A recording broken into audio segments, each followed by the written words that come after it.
अनदेखा खतरा। गांव में एक छोटा सा परिवार रहता था। राजू, उसकी पत्नी मीना और उनका 10 साल का बेटा अमन। राजू एक मेहनती किसान था और मीना घर का काम संभालती थी।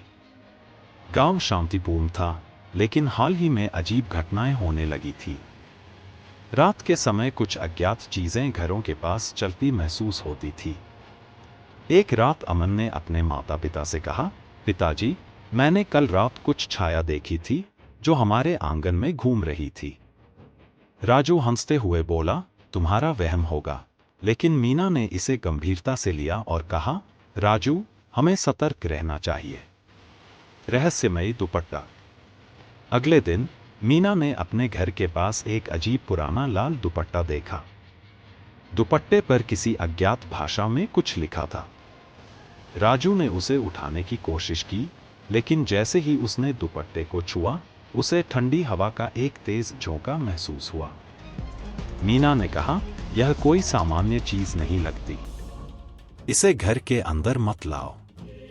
लेकिन राजू ने उसकी बात अनसुनी कर दी और उसे अपने घर के एक कोने में रख दिया। अजीब घटनाएं। दुपट्टे के घर में आने के बाद अजीब चीजें होने लगी। घर के दरवाजे अपने आप खुलने लगे, रात में चीजें अपने स्थान से गायब हो जाती और अमन बार बार कहता, मुझे लगता है कि कोई हमें देख रहा है। एक रात जब राजू, मीना और अमन सो रहे थे, तो उन्हें खिड़की के बाहर से किसी के जोर से चिल्लाने की आवाज सुनाई दी।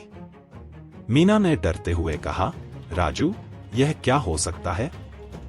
राजू ने हिम्मत जुटाई और एक लाठी लेकर खिड़की से बाहर झांका, लेकिन वहां कोई नहीं था। रात का अंतिम पहर।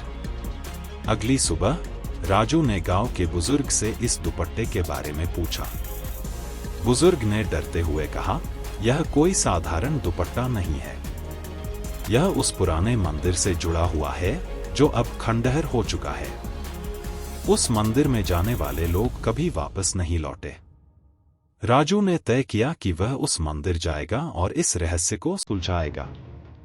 मीना ने उसे रोकने की कोशिश की, लेकिन वह नहीं माना।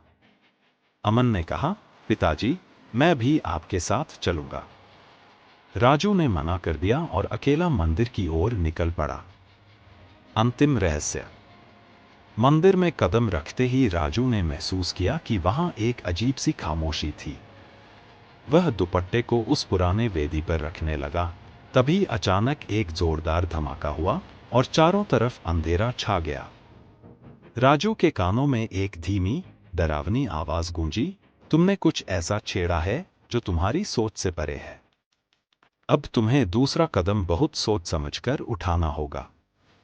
तभी मंदिर के दरवाजे खुद ब खुद बंद हो गए। इसके आगे राजू के साथ क्या क्या हुआ जानने के लिए हमें कमेंट्स में बताएं। और कहानी का ये पार्ट अच्छा लगा हो तो लाइक करें और अगले पार्ट के लिए चैनल को सब्सक्राइब करना न भूलें।